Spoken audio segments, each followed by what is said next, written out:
Merhaba arkadaşlar. Bugün 21 Haziran 2025. Geçen gün videomda bahsetmiştim. Bir bisiklete binme deneyimim olmuştu. O gün ilkti ve spor ayakkabımın içerisine afoları takarak o gün denemiştim kısacık. Size ondan bahsettim. Bugün ikinci denemem. Bakalım umarım yapabilirim. Az önce bir küçük deneme yaptım. O sırada biraz sele alçakmış. Oğlumla beraber kullanıyoruz bisikleti. Kullanacağız daha doğrusu. Sele alçak olduğu için biraz denge problemi oldu. Bakalım bu ikinci deneme. Ve önemli. İlk denememde tam olarak kontrolümü hiç kestiremediğim için afolarla, spor ayakkabının içindeki afolarla denemiştim sürüşümü. Bugün yani yaz geldiğinden beri hemen hemen afoları artık takmıyorum. Şu anda böyle bir Converse var. Göstereyim. Bunlar bez bir ayakkabı ama iplerle sıkabildiğim için bileklerime güç veriyor. Bu en azından bu şekilde bisikleti bir deneyeceğim. Yürüyüşte sorun yok. Hafif bir ayakkabı ayrıca. Yaz için sandalet ve böyle bir hafif Converse ayakkabıyı deneyebilirsiniz sizler de. Arkadaşlar bunun bir de dil kısmı, ön kısmı çok fazla açılıyor. İpleri açabilirsiniz. Ve nasıl diyeyim, afo kullanmadığınız zamanlarda ayağınızı çok rahat bir şekilde ileriye kadar baş parmak bükülmeden sokabilirsiniz. Bu şekilde küçük bir bilgi olsun size de. Bakalım deneyeceğim. Böyle kısacık bir sürüş yapıp geleyim. Umarım düşmem.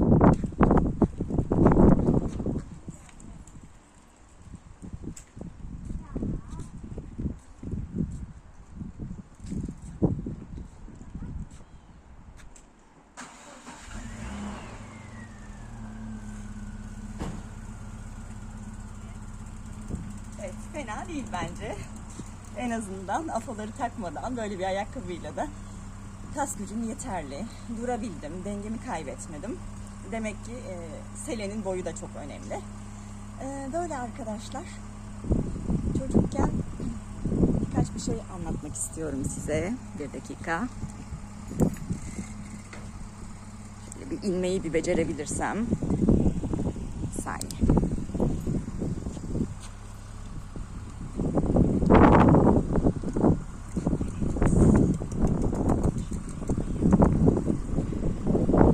Kumandayı alabilir miyim?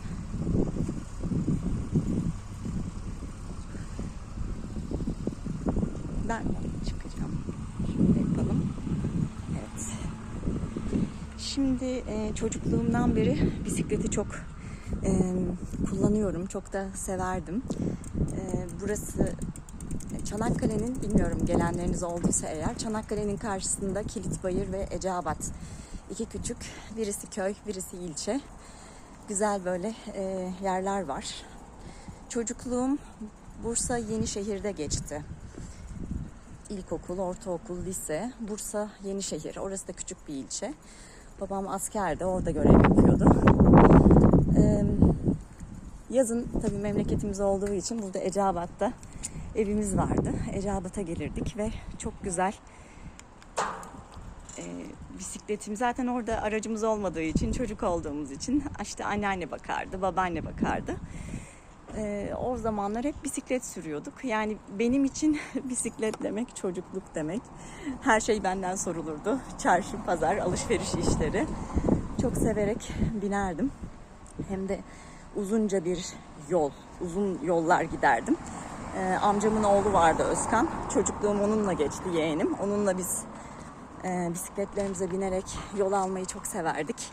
Uzun, hatta uzun diyebileceğim, yani çocuk yaşta uzun diyebileceğim mesafeler kat ederdik. Annem kuafördü. Onlar çalışıyorlardı. Babam işte mesleğinden dolayı, onlar Bursa Yenişehir'deydiler. Yazın bize büyükler bakıyordu. Biz çocuklar da özgürce tatil yapardık. O yüzden bisikletin anlamı benim için çok farklıdır. Eceabat'la Kilitbayır arası arkadaşlar sahil yolundan yaklaşık 3 kilometre civarında hatırladığım kadarıyla. Ve biz çocukken o yolu yalnız başımıza Özkan'la birlikte yaşıttık, böyle aramız bir yaş. Biz çocuk başımıza o tehlikeli yollarda nasıl gitmişiz bilemiyorum. Ama çok eğlenirdik. Kilitbayır'a giderdik. Orada dinlenir. İşte gazozumuzu içer. Yiyeceklerimizi yer. Orada varsa bir işimiz, Onu yapar. Sonra Eceabat'a geri dönerdik sahilden. Bisiklet benim için çocukluk demek. Bütün güzel duygular demek aslında hatırlatıyor. Sadece ihtiyacın, zevkin dışında benim için çok güzel. İnşallah sizler de eğer benim gibi seviyorsanız bu şekilde başlayabilirsiniz. Ya da sevdiğiniz şeylere başlayabilirsiniz. Mesela yüzemiyorsanız arkadaşlar, yüzmeye başlayabilirsiniz. Yüzmeyi de ondan da bahsedeyim. Yüzmeyi ben tamamen felç durumunda bir kolumda genelde ablam, diğer kolumda bizim küçük bir kız kardeşimiz diyebileceğimiz Saliha'mız var. Küçüğümüz, doktorumuz. Bir kolumdan Saliha tutardı, bir kolumdan ablam. Denize böyle elbise askısı gibi beni sokarlardı. Zordu, çok zordu gerçekten ama denemek lazım her şeyi. Tabii öyle tamamen bağımlı olduğumuz dönemlerde yanınızda yakınlarınızın olması, size destek olabilecek insanların olması gerçekten çok değerli. Çünkü insanların iş hayatı var, çocukları var, birçok sorumluluğu var herkesin. Saliha ve ablam benim için herhalde bir nimetti o dönem. İyi ki varlar. Onları çok seviyorum. Denize mesela deniyorduk çünkü bunu yapmak zorundaydım. Ben çok yoğun bir fizik tedavi aldım. 4 aya yakın. O fizik tedavi tabii ki çok vücudumu güçlendirdi. Ama fizik dışında yazın özellikle o 3 ay yani yaza başladığımız tarihle o 3 ay sonunda gerçekten vücudum oldukça güçlenmişti. Yine yürüyemiyordum ama kaslarım daha güçlenmişti. Yapamadığım bazı hareketleri yapmaya başlamıştım. Denize beni 2 kolumdan sokuyorlardı. Belli bir seviyeye kadar, belime kadar geliyordum. Biraz işte bel hizası, belin üstü. Orada artık su dengeyi sağlıyordu. Ve sonra yüzebiliyordum. Yani yürüyemiyordum ama yüzebiliyordum. İlginç, işte su kaldırıyor. Ondan sonra o vücudumu zamanla tabii ki nefesim düzeldi. Ciğerlerim de biraz daha gelişti. Nefes de düzelince daha çok yüzmeye başladım. Demek istediğim şu arkadaşlar, artık geri dönüş yoluna gireyim. Yani yapabildiğiniz her şeyi daha önceden, eğer şimdi yapamıyorsanız, yanınızda size destek olabilecek kişiler varsa kesinlikle deneyin. Ben şimdi bisiklete başladım. Belki yakın zamanda artık sizinle birlikte başlamış oldum aslında. Yakın zamanda bazı yerlere giderken de kullanabilirim. En azından artık araca bağımlı olmayacağım ya da hani yürümeye üşenmeyeceğim. Çok sıcaksa problem etmeyeceğim. Hayatıma aldığım mutluluklardan birisi daha. Onu sizinle paylaşmak istedim. Eceabat'ı andım. Eceabat'ı anınca rahmetli dayım, onun da adını anayım. Çalışan annelerin, babaların çocukları genelde mecburen tabii hayat şartlarından dolayı ya büyüklerin anneanne, babaanne ya kreş, bakıcı ya abi, abla varsa eğer onların desteğiyle yol alıyorlar hayatta. Bize de o dönem tabii annem babam çalıştığı için Engin dayım var, annemin rahmetli erkek kardeşi. Dayım çok gençti. 68 ya da 69 doğumluydu, öyle hatırlıyorum. O bakardı bize. O hem üniversiteye hazırlanırken Bursa'da, Yenişehir'de bizim yanımızda kalmıştı. Hem o dönem bizimle çok ilgilendi. Yani bir abimiz gibiydi evin içerisinde. Hem de Eceabat'tayken sürekli o yanımızdaydı. Birlikte yüzerdik, bir yerlere giderdik. Yani bize o göz kulak olurdu. Hayatımda onun yeri çok başkadır. O 1992 yılında Silva'nın bir mezrasında herhalde 4 yıllık ya da 3 yıllık bir öğretmenken 24 yaşında kaybettik onu. 92 yılında kaybettik. Şehit öğretmen Engin Eker. Çanakkale Çan. Dayıcığım gencecik yaşta şehit oldu. Tabii hepimiz de bizim aile olarak çok büyük bir yara açtı. Yani ölüm görmemiş, büyüklerini kaybetmemiş bir çocuk için de benim açımdan değerlendiriyorum. Yani zaten annem, büyükler hani fazlasıyla yorgun ve üzgündüler. Şuradan yavaş yavaş gireyim. Ama bir çocuğun ölümü algılaması, çok sevdiği, ona bakan, ilgilenen ve bambaşka bir insandı. Yani o yaşta büyüklerle büyük, çocukla çocuk olan çok özel bir yaratılıştı bence dayım. Yani ölümü ilk onunla öğrenmem ve dramatik bir hani terör saldırısıyla kaybettik. Zordu bu ailemiz için, benim için çok zordu. Dayıcığımı da anmış olayım vesileyle. Onun dışında arkadaşlar böyle birkaç konu var. Aklıma gelenleri söyleyeyim. Not almadım ama sizinle böyle konuşmadan önce aklımdan geçirdim. Şimdi birkaç kişiyi daha WhatsApp grubumuza aldık. YouTube'daki videolardan sağ olsunlar işte ulaşmaya çalışıyorlar. Yürüme hızım da bu arada. Kaplumbağadan az hızlıca. En azından olsun. Afolar yok. Onlarla da güzel de böylesi daha iyi. O arkadaşlarımızdan 3 kişiyi daha ekledim. Geçen İlknur Hanım'dan bahsetmiştim size. İlknur Hanım'ın Bahadır küçük yavrudan. Bahadır'la ilgili henüz öğrenemedim daha hikayesini. Daha sonra Ali Bey ulaştı. Ali Bey biraz bilgi verdi kendisi hakkında. O da bir öğretmen İstanbul'da 37 yaşında bir arkadaşımız. 1,5 yıl önce teşhis edilmiş. Onda da bacaklarda, ayaklarda, özür dilerim öyle hatırlıyorum, çok yoğun bir ağrı olmuş. İlk önce ağrı şikayetiyle başlamış. Zaten polinöropati biliyorsunuz, çok şiddetli ağrıların olabildiği bir rahatsızlık. Ağrıları ararken yavaş yavaş güç kaybı hissetmeye başlıyor. Ondan sonra araştırmalar yapılıyor. İlk önce GBS teşhisi koyuluyor. GBS'den sonra artık yavaş yavaş iyice güç kaybedince, yani yazdığı şey 2 gün önce yazdı.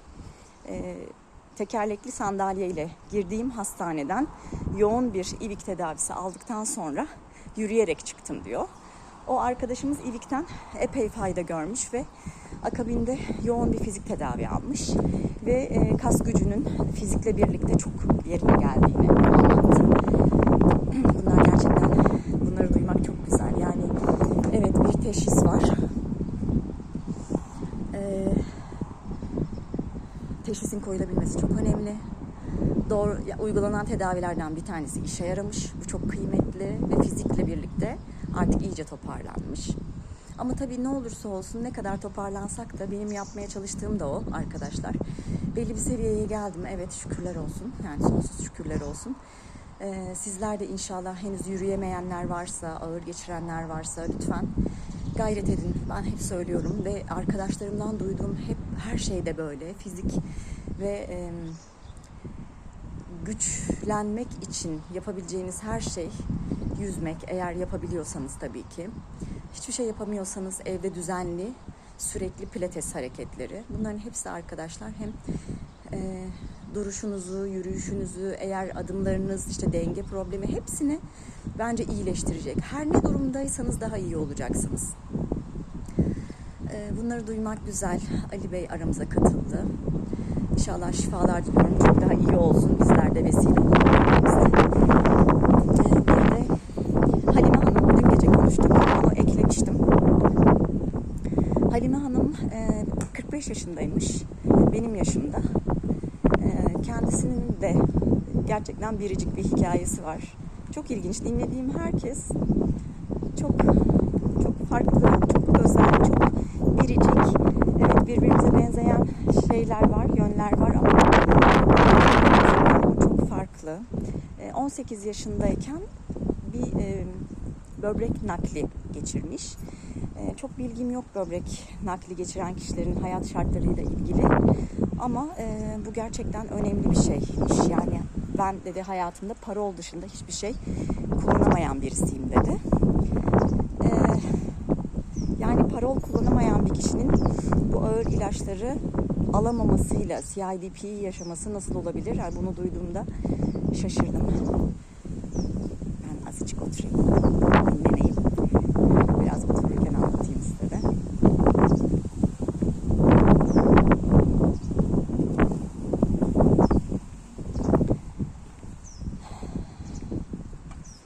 Yani Halime Hanım'ın 18 yaşındayken böbrek nakli geçirmesi, daha sonra 45 yaşındayken CIDP teşhisi koyulması ve kendisinin yani ilaç kullanamaması. Arkadaşlar bu hiç duymamıştım. O yüzden hikayesi biricik dedim. Herkesin farklı çok özel durumları var. Kendisi de böyleymiş. Dedim peki ne yaptınız? Yani ne kullanıyorsunuz? Doktorunuz ne dedi? Kendisi Muğla Milas'ta yaşıyor. Böyle hani 3 kere konuşup bir kere tebessüm eden, gülen, telefonda öyle güzel bir ruhu var.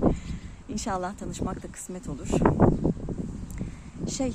Nöroloji doktorlarıyla nakil doktorları, yani böbrekle ilgilenen hangi branş bilmiyorum, onlar ortak bir karar almışlar ve ilaç kullanamayacaklarını, sadece yoğun bir fizik tedaviye Halime Hanım'ı sokabileceklerini değerlendirmişler. Böyle bir durum olunca ne oldunuz dedim, şu anda durumunuz ne dedim. Şu an dedi Walker'la geziyorum. Hastalık ilk ellerinde başlamış kendisinin. Ellerim o kadar ağırlaştı ve o kadar kaybettim ki bütün yeteneklerimi dedi. Yemeğimi yerken ve suyumu içerken artık beni doyuruyorlardı. Yani bir başkası, hani eşim dedi hatırladığım kadarıyla bu desteği veriyordu dedi. Yani elleri çok ağır geçmiş.